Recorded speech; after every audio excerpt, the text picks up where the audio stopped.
Just to add to Nallamuri Chakravarthi sir, sir చాలా important points కూడా raise చేశారు సార్. కొన్ని 2-3 యాడ్ చేస్తున్నాను సార్ యాంగిల్స్. దేర్ ఆర్ 2 అంటే అంతర్జాతీయ సంబంధాల్లో 3 యాక్టర్స్ ఉంటారండి దేవి గారు. మన సినిమా యాక్టర్స్, ఫిల్మ్ యాక్టర్స్ కాకుండా అంతర్జాతీయ సంబంధాల్లో 3 యాక్టర్స్ ఉంటారు.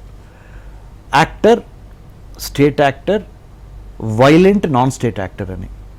ఈ ఎందుకు చెప్పాలి అంటే మన తెలుగు ప్రజలకి ఎప్పుడోసారి అంతర్జాతీయ సంబంధాలు తెలుసుకోకుండా అంతర్గత భద్రత ఉండదు, అంతర్గత ప్రాస్పరిటీ, ఇంటర్నల్గా ప్రాస్పర్ మనం అంటే ధనిక దేశంగా మారాలి అంటే ప్రపంచ రాజకీయాలని, ప్రపంచ చదరంగాన్ని ఎంతో కొంత మనం అవగాహన చేసుకోవాలి. మనకెందుకులే అనే రోజులు పోయినాయి దేవి గారు. అందుకని కొద్దిగా విడమర్చి చెప్తున్నా. యాక్టర్స్ అంటే ఎవరంటే 194-195 దేశాలు ఐక్యరాజ్య సమితిలో మెంబర్షిప్ ఉన్న దేశాలు, అందుట్లో భారతదేశం ఒకటి. ప్రజల చేత, ప్రజల కొరకు ఏర్పడిన ప్రభుత్వాలు ఈ స్టేట్ యాక్టర్స్ అంటారు. అంటే డెమోక్రటిక్గా ఎలక్ట్ అయినాయి. యాక్టర్స్ ఏమో 190 మంది ఉన్నారు. ఆ 190 మందిలో చాలా చాలా రకాల ప్రభుత్వాలు ఉంటాయి. అంటే బలవంతంగా డెస్పాటిక్గా, ఆటోక్రటిక్గా వచ్చిన ప్రభుత్వాలు కూడా ఉంటాయి, లేకపోతే రాజరేఖ ఉన్న ప్రభుత్వాలు కూడా ఉంటాయి. వీళ్ళందరినీ యాక్టర్స్ అంటారు. స్టేట్ యాక్టర్స్ అంటే లెజిటిమేట్గా, మోస్ట్లీ డెమోక్రటిక్గా, ప్రజాస్వామ్యబద్ధంగా ఎన్నుకోబడిన వాళ్ళు, ప్రజల ఆమోదం పొంది ఎన్నుకోబడిన వాళ్ళు స్టేట్ యాక్టర్స్. తర్వాత వైలెంట్ నాన్ స్టేట్ యాక్టర్స్ అని 3వది ఉంది. అంటే ఎక్స్ట్రీమిస్టులు, టెర్రరిస్టులు, ఫండమెంటల్ మైండ్ సెట్ ఉన్నవాళ్ళు. వీళ్ళందరూ ఏంటంటే ఒక రకంగా ఎదుటి మనిషిని దేనికైనా సరే చంపేయాలనే ఆలోచనలో ఉన్నవాళ్ళు, వాళ్ళు నమ్మిన దానికోసం. ట్రంప్ ఇందులో ఏకోగా చెందుతారు. So Trump is different. Trump is democratically elected, but Trump started imposing his own persona or his own maverickism or maverick policies into American let's make America great again ఆ పాలసీలో. Anyway when I go there I will tell that ఈ 3 చెప్పాను కదా, actors, state actors, violent non state actors.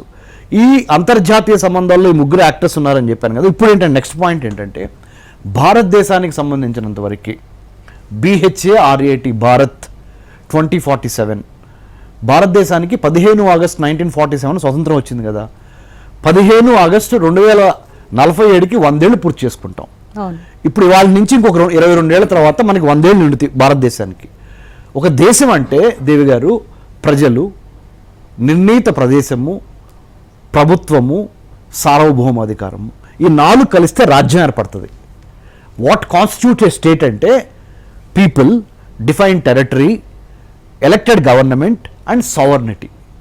ఈ 4 కలిసి ఏర్పడినాయి కదా.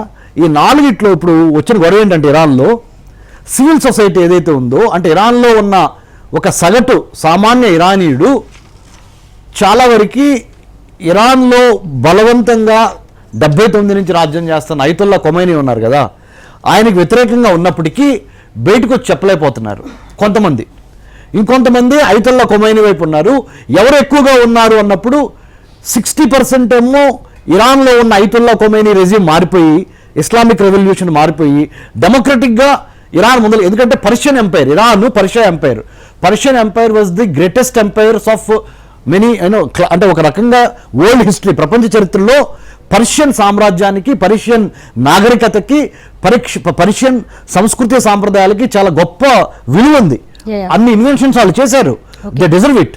So ఇప్పుడు ఏం జరుగుతుందంటే corporate nationalism led by Donald Trump, cultural nationalism led by some groups in Iran, and also when it comes to Israel mostly cultural nationalism and little bit of corporatism kuda undi akkada.